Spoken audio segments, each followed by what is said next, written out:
Ravi colours இன்றைய trending பெண்களுக்கான exclusive கலெக்ஷனுடன் kurtis, palazzo pant, Patiala pant, துப்பட்டாக்கள், ஷேப்வேர்கள், நைட்டிகள், பிராண்டட் உள்ளாடைகளும் கிடைக்கும். ரவி கலர்ஸ், நேரு வீதி, ராஜா தியேட்டர் சிக்னல் அருகில், புதுச்சேரி. வணக்கம். முக்கிய செய்திகள். இந்திய கம்யூனிஸ்ட் கட்சியின் அடிப்படை பொறுப்பிலிருந்து விலகல். ஏஐடியூசி பொதுச் செயலாளர் சேது செல்வம் அதிரடி அறிவிப்பு. புதுவை மத்திய பல்கலைக்கழகத்தில் மாணவர் பேரவை தேர்தல் முடிவுகள் வெளியீடு. இந்திய மாணவர் சங்க கூட்டணி அனைத்து இடங்களையும் கைப்பற்றி அபார வெற்றி. நீட் அல்லாத தொழில்முறை படிப்புகளுக்கு இறுதிக்கட்ட கலந்தாய்வு.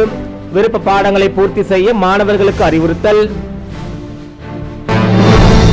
புதுச்சேரியில் தன்னார்வலர்கள் பங்கேற்ற அமைதி பேரணி. உலக அமைதி தினத்தை முன்னிட்டு ஏற்பாடு. நம்ம பாண்டிச்சேரிக்கு ரிலையன்ஸ் ஃபேஷன் வேர்ல்ட் வந்தாச்சு. குவாலிட்டியான பிராண்டட் ஆடைகள் கம்மியான விலையில எங்க தெரியுமா? அண்ணா சாலை ரத்னா தியேட்டர் பக்கத்துல இருக்க நம்ம ரிலையன்ஸ் ஃபேஷன் வேர்ல்ட் தான். இங்க கலெக்ஷன்ஸ் எல்லாமே ட்ரெண்டுக்கு ஏத்த மாதிரி இருக்கு. இப்போ தீபாவளி மற்றும் ஓபனிங் ஆஃபரா 1999 ரூபாய்க்கு மேல பர்ச்சேஸ் பண்ற அனைவருக்கும் Cello brand dinner set, John Players duffel bag மற்றும் அமெரிக்கன் டூரிஸ்டர் ட்ராலி பேக் போன்ற பரிசுகளும் இருக்கு. Reliance fashion world number 460 Anna Salai Ratna theatre அருகில், புதுச்சேரி. இனி விரிவான செய்திகள். ஏஐடியூசி பொதுச் செயலாளர் சேது செல்வம் இந்திய கம்யூனிஸ்ட் கட்சியில் தாம் வகித்து வந்த அனைத்து பொறுப்பிலிருந்தும் விலகிக் கொள்வதாக அதிரடியாக அறிவித்துள்ளார். புதுவை மாநில இந்திய கம்யூனிஸ்ட் கட்சியில் பல்வேறு பொறுப்புகள் வகித்தவரும் ஏஐடியூசி தொழிற்சங்க பொதுச் செயலாளருமான சேது செல்வம் செய்தியாளர்களை சந்தித்து பேசினார். அப்போது அவர் கூறுகையில், 1991ஆம் ஆண்டு முதல் இந்திய கம்யூனிஸ்ட் கட்சியில் அடிப்படை உறுப்பினராக சேர்ந்து கடந்த 35 ஆண்டு காலமாக பல்வேறு பொறுப்புகளை வகித்து வரும் தாம் தற்போது அந்த கட்சியில் இருந்து முழுவதுமாக விலகிக் கொள்வதாக தெரிவித்தார். மேலும் அவர் கூறுகையில், தன்னுடன் சேர்த்து தட்டாஞ்சாவடி தொகுதியில் உள்ள இந்திய கம்யூனிஸ்ட் கட்சியை சேர்ந்த நிர்வாகிகள் அனைவரும் அவரவர் பொறுப்பில் இருந்து விலகிக் கொள்வதாகவும் தெரிவித்துள்ளார். இதனுடன் சேர்த்து தொழிற்சங்க பொதுச் செயலாளர் பதவியில் இருந்தும் தாம் விலகிக் கொள்வதாக அதிரடியாக அறிவித்துள்ளார். தற்போதுள்ள நிலையில் இந்திய கம்யூனிஸ்ட் கட்சி ஒரு சிலரால் தவறாக வழிநடத்தப்படுவதாகவும் அவர் குற்றம் சாட்டினார். அவரது வளர்ச்சியை தடுக்க முயலும் அனைவருக்கும் இது ஒரு தக்க பாடமாக இருக்கும் என்றும் அவர் தெரிவித்துள்ளார். தாம் விலகிக் கொள்வதால் கட்சியில் உள்ள நிர்வாகிகள் அதன் காரணங்களை அறிந்து புரிந்து கொள்வார்கள் என்றும் அவர் திட்டவட்டமாக பேட்டியின் போது தெரிவித்தார். என் மீது நம்பிக்கை வச்சு கட்சியை நான் சிறப்பா நடத்துவேன். இதுவரை கட்சியில நான் வகித்த பொறுப்புல சிறப்பா நடத்தி இருக்கிறேன். முக்கியமான தோழர்கள் எல்லாமே அடித்த கீழே இருக்கிற மக்கள், கீழே இருக்கக்கூடிய கட்சி அணிகள், நான் சொல்றது கிளைகள் வாரியாக தொகுதி வாரியாக இருக்கக்கூடிய இவெல்லாம் என்ன விரும்பினாங்க. ஆனா ஒரு செயலாளர் என்பவர், மாநில செயலாளர் 3 முறை தொடர்ந்து இருக்கலாம். கம்யூனிஸ்ட் கட்சியினுடைய அமைப்பு இதுபடி 3 முறை இருக்கலாம். ஆனா 2வது முறையே இதை மாத்தணும் அப்படின்னு நான் எந்த முயற்சியும் நான் எடுக்கல.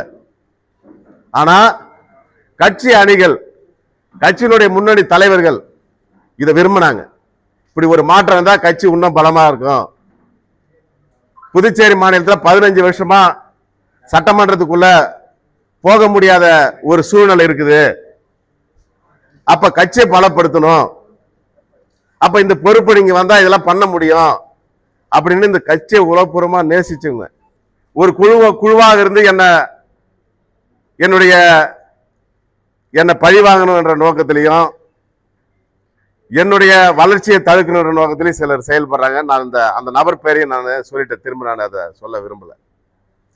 அதனால ஒட்டுமொத்தமா இப்பொழுதைக்கு நான் வகித்த கம்யூனிஸ்ட் கட்சியில அனைத்து பொறுப்புகளிலிருந்தும், தொழிற்சங்க பொறுப்புகளிலிருந்தும், அதே போல இங்க இருக்கக்கூடிய அத்தனை இவங்க தான் நிர்வாகி. தட்டாஞ்சாவடி தொகுதியினுடைய செயலாளர், துணை செயலாளர், பொருளாளர், கிளை செயலாளர்கள், தொகுதி குழு உறுப்பினர் அத்தனை பேருமே வந்துட்டாங்க. இன்றைக்கு இந்த அளவுல நாங்க கம்யூனிஸ்ட் கட்சியினுடைய அடிப்படை உறுப்பினர் பொறுப்புல நாங்க இப்பொழுது விலகிக் கொள்கிறோம். புதுச்சேரி மத்திய பல்கலைக்கழகத்தில் நடைபெற்ற மாணவர் பேரவை தேர்தலில் அனைத்து இடங்களையும் இந்திய மாணவர் சங்க கூட்டணி கைப்பற்றி அபார வெற்றி பெற்றுள்ளது. புதுச்சேரி மத்திய பல்கலைக்கழகத்தில் மாணவர் பேரவை தேர்தல் மற்றும் பாலியல் புகார் குழுவில் மாணவர் பிரதிநிதிகளுக்கான முதல்கட்ட தேர்தல் 5ஆம் தேதி நடத்தப்பட்டது. இத்தேர்தலானது புதுச்சேரி மத்திய பல்கலைக்கழகம், புதுச்சேரி பல்கலைக்கழக சமுதாய கல்லூரி, காரைக்கால் பல்கலைக்கழக வளாகம், அந்தமான் பல்கலைக்கழக வளாகம், மாஹே பல்கலைக்கழக கிளையில் உள்ள 10,000க்கும் மேற்பட்ட மாணவர்கள் பங்கு பெற்றனர். துறைவாரியாக யூஜி, பிஜி, ஆராய்ச்சி மாணவர்கள் என 3 பிரிவுகளாக 115 இடங்களுக்கும் பாலியல் புகார் கமிட்டி பிரதிநிதிகளுக்கான தேர்தல் நடைபெற்றது. இதில் 70க்கும் மேற்பட்ட இடங்களில் இந்திய மாணவர் சங்கம், அனைத்து இந்திய மாணவர் பெருமன்றம் கூட்டணி அபாரமாக வெற்றி பெற்றது. மேலும் நடைபெற்ற நிர்வாகிகள் தேர்வு செய்வதற்கான தேர்தலில் 15க்கு 15 என அனைத்து இடங்களையும் மாணவர் பேரவை கூட்டணி கைப்பற்றியது குறிப்பிடத்தக்கது. நீட் அல்லாத தொழில்முறை படிப்புகளுக்கு இறுதிக்கட்ட கலந்தாய்வு நடைபெற உள்ளதால் விருப்ப பாடங்களை மாணவர்கள் 10ஆம் தேதிக்குள் சமர்ப்பிக்குமாறு சென்டாக் நிர்வாகம் அறிவுறுத்தியுள்ளது. புதுச்சேரி சென்டாக் ஒருங்கிணைப்பாளர் விடுத்துள்ள செய்திக்குறிப்பில், நீட் அல்லாத இளநிலை தொழில்முறை படிப்புகளான பிஎஸ்சி வேளாண்மை, தோட்டக்கலை, BVSc, BSc nursing, BPT, BSc paramedical படிப்புகள், பிஃபார்ம் மற்றும் பாராமெடிக்கல் டிப்ளமோ படிப்புகளுக்கான இறுதிக்கட்ட கலந்தாய்வு நடைபெற உள்ளதாகவும், இதில் கலந்து கொள்ள விரும்பும் மாணவர்கள் டாஷ்போர்டில் உள்நுழைவு சான்றிதழ்களை பயன்படுத்தி தங்கள் பாட விருப்பங்களை வருகின்ற 10ஆம் தேதி மாலை 5 மணிக்குள் சமர்ப்பிக்க வேண்டும் என்றும் அவர் கேட்டுக்கொண்டுள்ளார். முந்தைய கூற்றுகளின் போது சமர்ப்பிக்கப்பட்ட பாட விருப்ப தேர்வுகள் செல்லாது என்றும், எனவே இறுதிச் சுற்று கலந்தாய்வில் கலந்து கொள்ள விரும்பும் அனைத்து மாணவர்களும் பாட விருப்ப தேர்வுகளை புதிதாக சமர்ப்பிக்க வேண்டும் என்றும் தெரிவித்துள்ளார். மேலும் விவரங்களுக்கு மாணவர்கள் சென்டாக் இணையதளத்தை தொடர்பு கொள்ளலாம் என்றும் அவர் தெரிவித்துள்ளார். உலக அமைதி தினத்தையொட்டி புதுச்சேரியில் நடைபெற்ற அமைதி பேரணியில் திரளானோர் கலந்து கொண்டனர். உலக அமைதி தினம் ஒவ்வொரு வருடமும் நவம்பர் மாதம் 9ஆம் தேதி கொண்டாடப்படும். அந்த வகையில் இந்த வருடத்திற்கான உலக அமைதி தினத்தை முன்னிட்டு சர்வதேச அமைதி அறக்கட்டளை சார்பில் அமைதி பேரணி நடைபெற்றது. இந்த அமைதி பேரணி புதுச்சேரி புதிய பேருந்து நிலையம் முன்பு தொடங்கி கடற்கரை சாலை வரை நடைபெற்றது. உலக அமைதி தினத்தை முன்னிட்டு சமூகத்தில் அமைதி, ஒற்றுமை, மனிதநேயம் மற்றும் சகிப்புத்தன்மை ஊக்குவிக்கும் நோக்கத்துடன் இந்த பேரணி நடைபெற்றது. இந்த பேரணியின் தொடக்க விழாவில் சிறப்பு விருந்தினராக தனியார் அறக்கட்டளை நிறுவனர் குருமகான் கலந்து கொண்டு கொடியசைத்து துவக்கி வைத்தார். மேலும் இந்த பேரணியில் ஏராளமான பள்ளி, கல்லூரி மாணவ மாணவிகள் உட்பட பொதுமக்கள் பலர் கலந்து கொண்டு பதாகைகளை ஏந்தியபடி பேரணியாக சென்றனர். தமிழகம், புதுச்சேரி, காரைக்கால் பகுதிகளில் வரும் 14ஆம் தேதி வரை கனமழைக்கு வாய்ப்பிருப்பதாக வானிலை ஆய்வு மையம் தெரிவித்துள்ளது. மன்னார் வளைகுடா மற்றும் அதனை ஒட்டிய குமரிக்கடல் பகுதிகளின் மேல் ஒரு வளிமண்டல மேலடுக்கு சுழற்சி நிலவுவதாலும், தமிழக பகுதிகளின் மேல் ஒரு வளிமண்டல கீழடுக்கு சுழற்சி நிலவுவதாலும் தமிழகத்தில் வரும் 14ஆம் தேதி வரை லேசான மழைக்கு வாய்ப்பிருப்பதாக சென்னை வானிலை ஆய்வு மையம் தெரிவித்துள்ளது. இதேபோல் தமிழகம், புதுச்சேரி, காரைக்கால் பகுதிகளிலும் வரும் 12ஆம் தேதி மற்றும் 13ஆம் தேதிகளில் கனமழைக்கு வாய்ப்பிருப்பதாகவும் சென்னை வானிலை ஆய்வு மையம் தெரிவித்துள்ளது. வாக்காளர் சிறப்பு தீவிர திருத்தத்தின் செயல்முறையை விளக்கும் கூட்டம் உழவர்கரை நகராட்சி கூட்டரங்கில் நடைபெற்றது. அங்கீகரிக்கப்பட்ட தேசிய மற்றும் மாநில அரசியல் கட்சிகளின் அனைத்து வாக்குச்சாவடி முகவர்களுடன் சிறப்பு தீவிர திருத்தத்தின் செயல்முறையை விளக்கும் கூட்டம் உழவர்கரை நகராட்சி கூட்டரங்கில் நடத்தப்பட்டது. இந்த கூட்டத்தில் முந்தைய கூட்டத்தில் பங்கேற்காத வாக்குச்சாவடி நில முகவர்களும் கலந்து கொண்டு சிறப்பு தீவிர திருத்தம் தொடர்பாக சந்தேகங்களை கேட்டறிந்தனர். சிறப்பு தீவிர திருத்தம் செயல்முறையின் ஒரு பகுதியாக கடந்த 4 நாட்களாக வாக்குச்சாவடி நிலைய அதிகாரிகள் வீடுதோறும் சென்று கணக்கெடுப்பு படிவங்களை வாக்காளர்களுக்கு வழங்கி வருகின்றனர். இச்செயல்பாட்டின் போது படிவம் வழங்கப்படாமல் விடுபட்ட வாக்காளர்களுக்கு வாக்குச்சாவடி நிலைய அதிகாரிகள் மீண்டும் வீடு தேடி சென்று கணக்கெடுப்பு படிவங்கள் வழங்குவார்கள். வழங்கப்பட்ட படிவங்கள் சரியாக நிரப்பப்பட்டுள்ளதா என்பதை உறுதிப்படுத்தி நிரப்புவதில் உதவி தேவைப்படும் வாக்காளர்களுக்கு தேவையான உதவியை வழங்கி படிவங்களை அடுத்த 2 வாரங்களுக்குள் பெறும்படி வாக்குச்சாவடி நிலைய அதிகாரிகள் அறிவுறுத்தப்பட்டுள்ளனர். அதனை முன்னிட்டு திங்கட்கிழமை முதல் வாக்குச்சாவடி நிலைய அதிகாரிகள் மீண்டும் ஒவ்வொரு வீட்டிற்கும் சென்று படிவங்களை பெறுவார்கள்.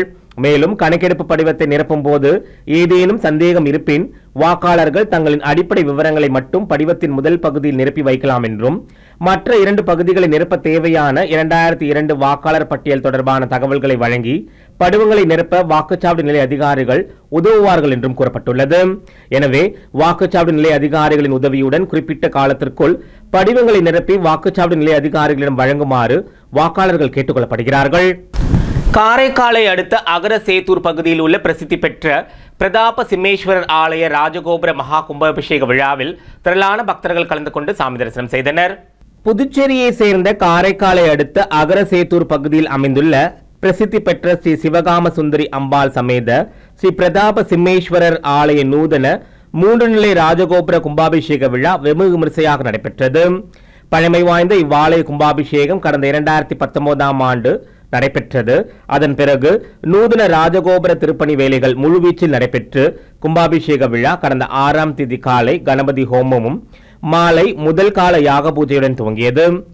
தொடர்ந்து ஞாயிற்றுக்கிழமை அதிகாலை 6ஆம் கால யாக பூஜை மகா பூர்ணாகுதியுடன் நிறைவு பெற்று கடப்புறப்பாடு நடைபெற்றது.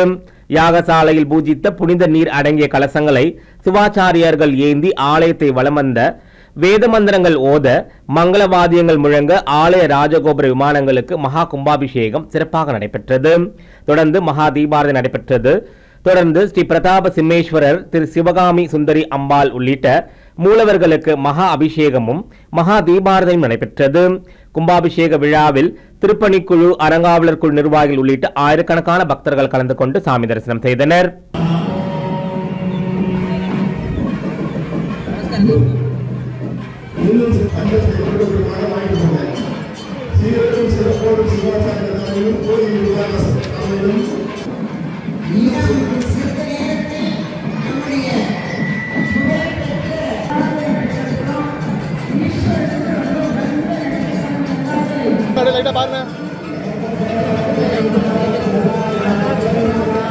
தம்பி உள்ள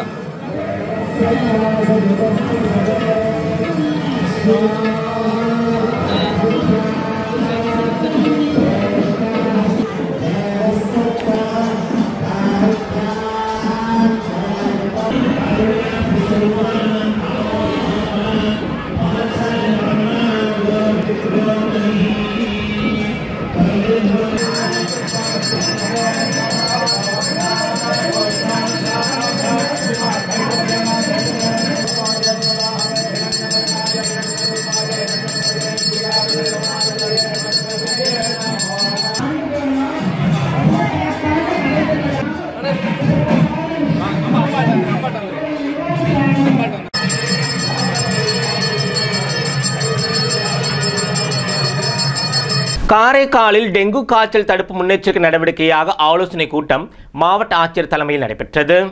வடகிழக்கு பருவமழை தொடங்கி பெய்து வரும் நிலையில் டெங்கு காய்ச்சலை பரப்பும் ஏடிஎஸ் கொசுகள் அதிகமாக உற்பத்தியாகி பொதுமக்களுக்கு டெங்கு காய்ச்சல் ஏற்பட்டு வருகிறது. இதன் காரணமாக காரைக்கால் மாவட்டத்தில் மாவட்ட ஆட்சியர் ரவி பிரகாஷ் தலைமையில் அதிகாரிகளுடன் ஆலோசனை கூட்டம் நடைபெற்றது.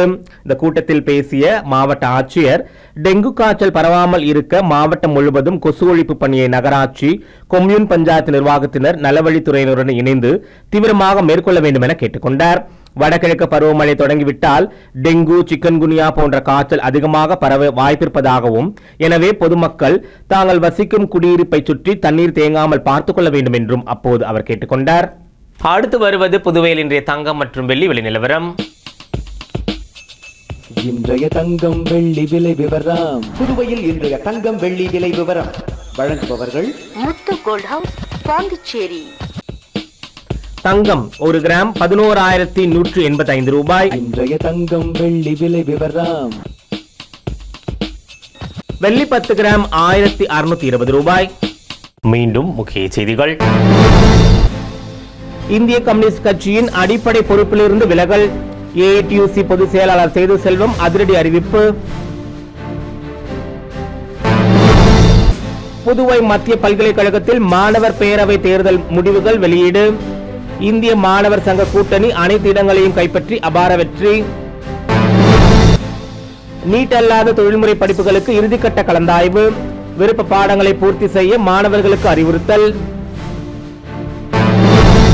புதுச்சேரியில் தன்னார்வலர்கள் பங்கேற்ற அமைதி பேரணி. உலக அமைதி தினத்தை முன்னிட்டு ஏற்பாடு. இத்துடன் ஏஎம்என் செய்திகள் நிறைவடைந்தன. வணக்கம். உங்கள் ஏஎம்என் டிவியின் 24ஆம் ஆண்டு இனிய தொடக்கம். எங்களின் இந்த சாதனைக்கு உறுதுணையாய் இருக்கும் நேயர்களுக்கும் விளம்பரதாரர்களுக்கும் நெஞ்சார்ந்த நன்றி. ஏஎம்என் டிவி, இது நம்ம ஊரு சேனல்.